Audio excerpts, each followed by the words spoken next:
Coming up, Freya and I get lost, we have a drink in a haunted pub, we get lost again, and we find out just how superstitious I actually am.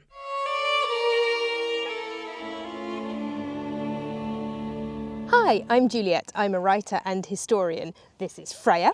We are in the historic market town of Much Wenlock, or rather we are next to it. We are about to go for a walk on Wenlock Edge, looking for local ghosts and ghost folklore, and then after that we'll continue with our ghost tour around the market town itself. Much Wenlock is a medieval market town. It has an entry in the Domesday Book, the huge survey of England and parts of Wales carried out by William the Conqueror in 1086, where it is listed as Wenlock, and it gained the right to hold a weekly market in 1224. There had already been an Anglo-Saxon monastery at what is now the site of Wenlock Priory since about 680. Wenlock had the adjective great, magna, which is Latin for great, or much, added to it to distinguish it from nearby Little Wenlock. Our tour of haunted sites in Much Wenlock actually started outside the town, with a walk up Wenlock Edge, which the tourist information site proudly proclaims was a coral reef about 450 million years ago. This first bit of the walk is a bit longer than I'd realised. We're kind of walking for ages and ages up this rocky path between fields and trees. I later learned from the National Trust website that the narrow sunken lane I was walking up is the old packhorse route from Much Wenlock to Shrewsbury, and it is probably medieval. It was still a bit of a slow start, though.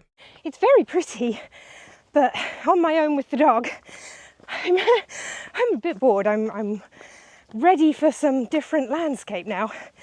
The stones are also a bit slippy. It's been quite wet lately, although it's beautifully sunny today. Definitely recommend good walking boots. And I'm ridiculously out of breath because it's constantly uphill. I can walk for miles on the flat quite happily, but as soon as I have to start going up a hill, I get tired. Freya's loving it though. Aha! We're going through a gate. This might be some slightly different scenery. Do I need to put Freya on her lead? Yep, looks like we are crossing a field, and I don't see any sheep, animals, or a sign telling me to put her on a lead, so I think we're good. At this point in our walk, having not managed to reach a single haunted site yet, we came up against a snag. So the sign on the other side of this gate, which I don't... There we go, there it is. Somewhat unhelpfully seemed to point to the path we want being in both directions. And I tried Google Maps and that wasn't much help either. So we're going to try this way and see what happens. We've just come across this sign and it's not very clear whether it means the land the other side of that fence or whether it means the path we're on right now. I think, just in case, we might turn back and try the other way and see what happens. I have no intention of accidentally trespassing on anybody's land. I might just steal a blackberry first. That seems like a very hobbity thing to do. Accidentally trespass and steal a blackberry. This confusion led to some walking around in circles, so while you witness me getting lost, consulting the National Trust website, and eventually realising I was going the right way in the first place, let me tell you about Much Wenlock's connection with the Olympic Games. Dr. William Penny Brooks, a surgeon, founded the Wenlock Olympian Games in 1850. Inspired by the ancient Greek Olympic Games, which were a series of contests primarily in athletics that were open to all Greeks and held every 4 years at the religious site around the Temple of Zeus in Olympia, Brooks wanted his games to promote the moral, physical and intellectual improvement of the inhabitants of the town and neighbourhood of Wenlock. The Wenlock Games are an annual event still held to this day, and they inspired several similar contests. In 1890, Pierre de Coubertin was inspired to found the International Olympic Committee after attending the Wenlock Games, leading to the establishment of the modern Olympic Games in Athens in 1896. In honour of the town's place in Olympic history, the frankly terrifying mascot for the London 2012 Olympic Games was named Wenlock. If there was an Olympic contest for walking around in circles looking for a sign, Freya and I would have won it. Right.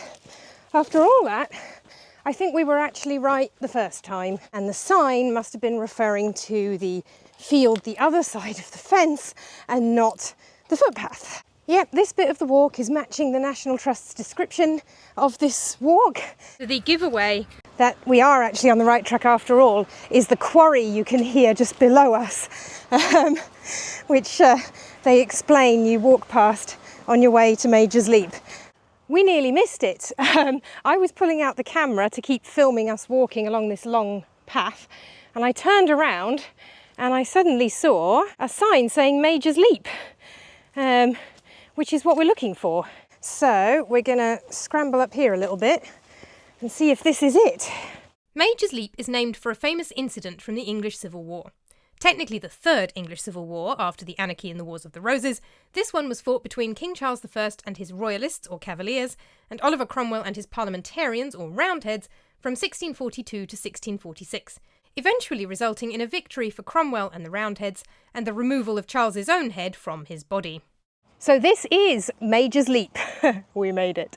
The story and attached ghost story of Mage's Leap is told in several different publications. I am looking at the moment at Haunted Shropshire by Alan Scott Davis. Andrew Homer also tells this story in Haunted Hostelries of Shropshire. Major Thomas Smallman, who was a major in the Royalist army during the Civil War, was carrying dispatches for his royal master from Bridgnorth to Shrewsbury when he was ambushed as he rode into the stable yard at his home at Wilderhope on Wenlock Edge. The Roundheads locked him up in an attic, but the room had a secret trapdoor and he escaped to the ground floor, down a ladder and out to the stable where he saddled his horse. He tried to ride off quietly but was spotted by the Roundheads. They raced up behind him and were about to catch him when he decided to ride right over Wenlock Edge, which is what's behind me right here. He rode up to the large flat stone now known as Mage's Leap, that's what we're sitting on, and raced full pelt over the edge some 200 foot high. He and his horse both fell, but he was saved by a crabapple tree leaning out from the base of the cliff. His horse, unfortunately, did not make it. He made it to Shrewsbury on foot to deliver the dispatches. And local folklore says that the hooves of a horse are often heard clattering along the road, and then the thundering as the horse and rider go off the road, and a loud shout and noise as they crash down below to the trees below Mage's Leap.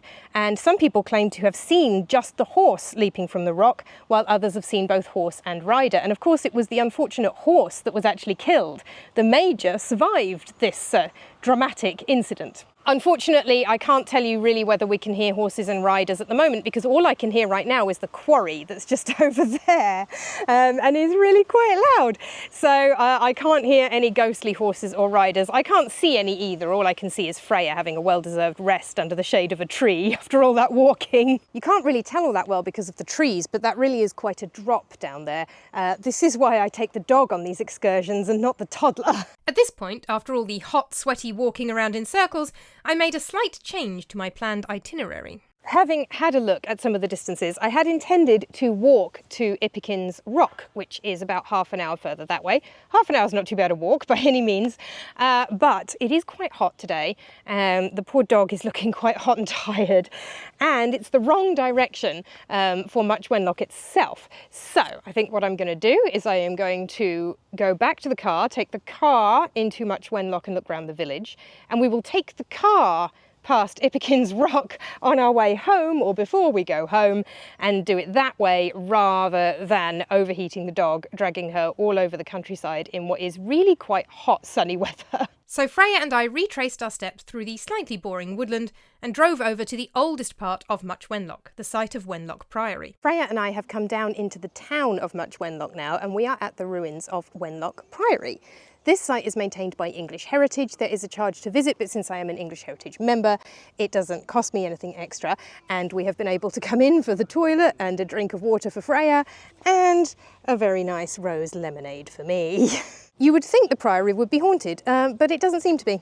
I haven't found any stories about ghosts or hauntings at the Priory. It is incredibly beautiful though, and well worth visiting anyway. If you are local and you know any ghost stories relating to this Priory, please let me know in the comments. It was once visited by 19th century American historian Henry Brooks Adams, who described Wenlock Priory as the most peaceful place on earth. So if there are any ghosts here, they are very peaceful ones. It's certainly a beautiful place. The original Anglo-Saxon monastery was founded about 680 by King Merowal of Mercia, father of Saint Milburga. After the Norman conquest in 1066, the priory was refounded as a priory of Cluniac monks, a movement started in Cluny Abbey in the Loire Valley and intended to restore elements of the rule of St Benedict that had lapsed over the centuries since Benedict's time back in the 6th century. In 1101, St Milburga's remains were rediscovered here, and the priory became a site of pilgrimage. The remains you can see today are of the Cluniac buildings, especially the elaborate 13th century church. There is a little tribute to St Milburga there as well, though. They're not real geese, Freya pup. There was an abbess at Wenlock called St. Milburga, to whom several miracles are ascribed, including raising a child from the dead.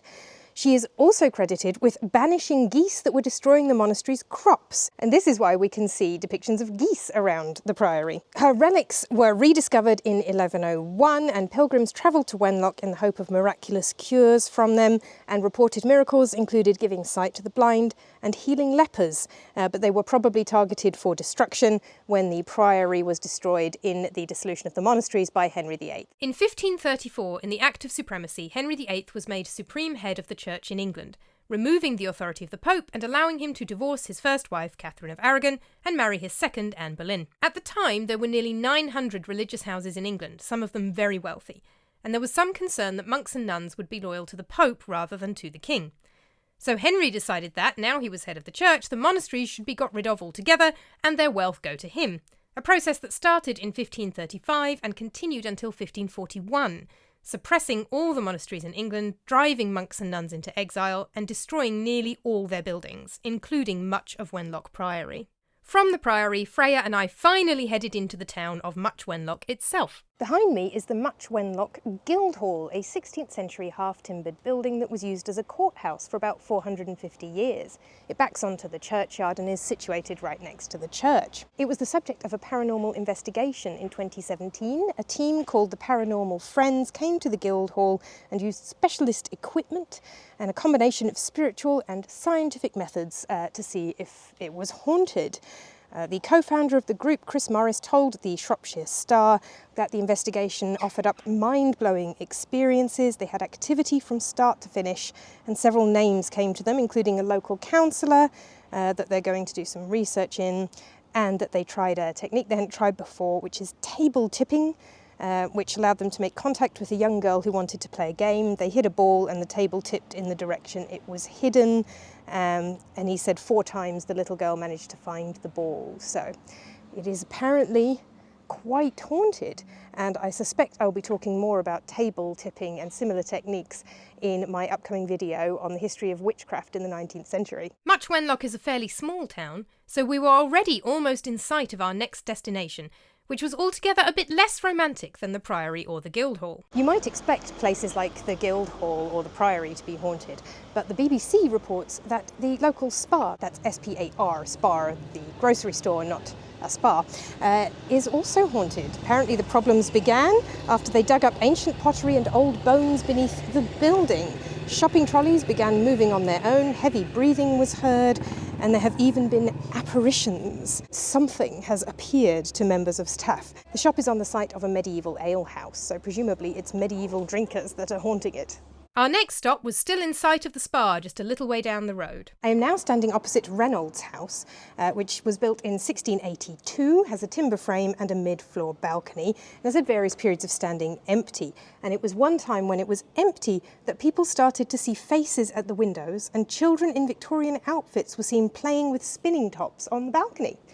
I haven't noticed any today. Shout if you spot any on the video I didn't see. It's a very pretty house. From Renald's house, we turned back around as our next destination, and the final one in the town itself, was actually opposite the Spar, the George and Dragon Inn. Well, here we are at our final stop before we head out to Wenlock Edge in the car, which is the George and Dragon Inn on High Street in Much Wenlock. According to Andrew Homer's Haunted Hostelries of Shropshire, this is one of the most haunted properties in Shropshire. And I feel like I say that kind of thing a lot when I do these videos. There's always somewhere that's like the most haunted. This one is pretty haunted though, to be fair. Interestingly, the main ghost here is a dog. A black dog. I've moved outside because they're playing music in the pub. A particularly unpleasant landlord in the 1800s had a black dog that he used to lock in the cellar without food or water. There was a serving woman who worked there, and she would wait until the landlord had fell into a drunken slumber and then release the dog from the cellar to give him food and water. And apparently the dog still haunts the pub and has a particular liking for women. He manifests mainly as a chilling feeling around the legs, He's sometimes seen out of the corner of the eye, but as soon as you turn to look directly at him, he is gone. While I was sitting inside, my legs did feel a little chilled, although I wouldn't really have noticed if I wasn't reading about it, if I'm honest. The serving woman who used to look after the dog is also said to haunt the pub. She is seen in the oldest part of the pub where the back restaurant is. So that's the part I was just sitting in and that I am now sitting outside of. She walks past from the utility room, which I'm pretty sure is what I'm sitting next to right now, to the cellar where the dog was kept. A previous member of staff used to see her walking past the windows and the kitchen door swings when she passes through. And there are yet more ghosts in this pub. Often quiet footsteps are heard walking around the upper floor. And we're not done. It really is the most haunted pub in Shropshire. There's also a figure sometimes seen from the bar area at the front of the pub. If you look at the little opening where the bar is, you'll sometimes see someone standing there, but look away and back again and they are gone. One of the more creepy experiences reported was a man who went to the toilet and saw somebody in the mirror that wasn't himself. They have also known glasses to come flying off the shelves for no apparent reason and to break rather than bounce. So, in fairness, it does seem like it does have a claim to the title of most haunted pub in Shropshire, if not most haunted building in Shropshire. Mostly friendly ghosts, not so keen on the glasses smashing or weird thing appearing in the mirror, though. After a lovely and refreshing drink at the George and Dragon, which is a lovely old pub and very friendly, and dog-friendly too, we headed back to the car to drive to the other end of Wenlock Edge, somewhere we could have walked to from Major's Leap if we hadn't spent so much time getting lost earlier. Poor Freya. We went the wrong way again. I went the wrong gate out of this car park and she got dragged through this field with grass much taller than she is. But I think we might have found the right gate now, although it looks pretty overgrown too. But we finally made it to another stunning viewpoint, Ippikin's Rock. I feel a little bit like Elizabeth Bennet in the 2005 Pride and Prejudice up here. Look at that. So I think, if I've not got myself turned around again, that this is Ippikin's Rock. It is named for Ippikin, a medieval robber knight.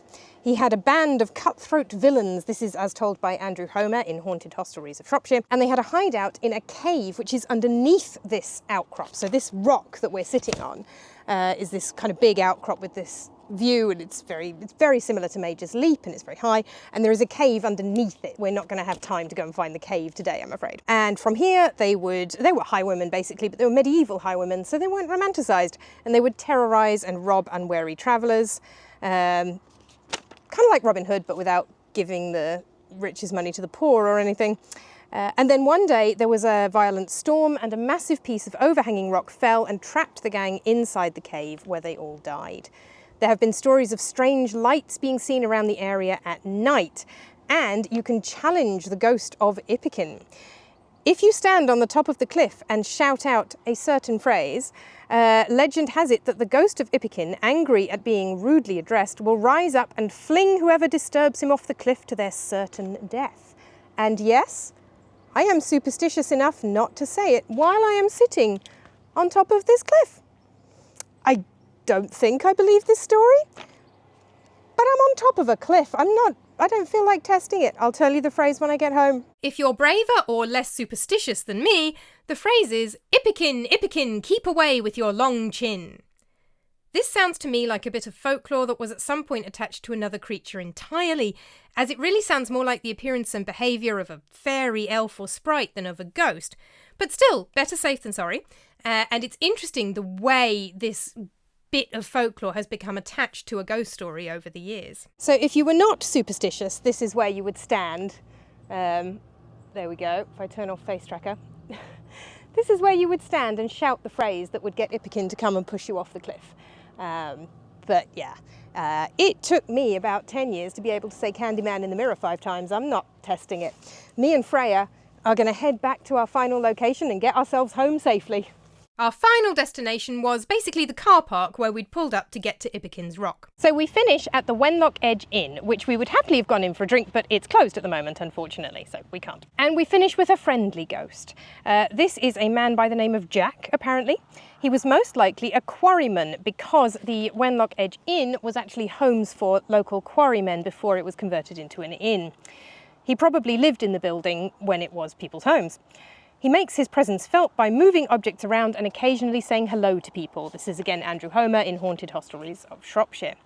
His distinctive pipe tobacco can also be smelt at times, particularly as smoking is no longer allowed in pubs, so any kind of smoke other than a fire stands out a little bit more. Other than a deliberate fire, I mean. Obviously if the building was on fire you wouldn't be looking for ghosts. And everybody agrees that Jack is a friendly spirit. So that's a nicer one to end on rather than the violent and dangerous Ippikin over on Ippikin's Rock. We'll finish by waving hello to Jack the friendly quarryman in the Wenlock Edge Inn. If you enjoyed this video, please do give it a like, subscribe to my channel for myth, folklore, ghost stories and weird and wonderful history in general. And until next time, bye! This is one very tired but very happy doggy. Well done, Freya. Well done, Freya. Let's get you home and get you a treat, huh? Yeah.